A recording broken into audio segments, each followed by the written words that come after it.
Friendster ba kasi gamit ko yun? Alam mo na kasi naiilang ako sa mga ano. Then, marunong na sila makisama. Kaya, yun.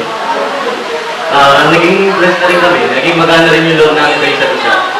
Sa actors, kung may nabuod pa, meron. Friendship.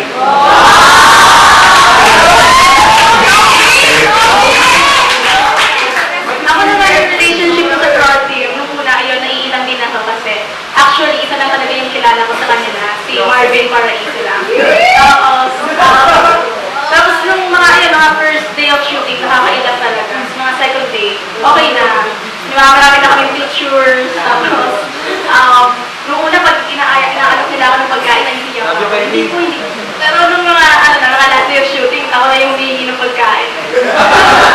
Tapos, yung relationship ko dito sa co-actor ko, okay naman,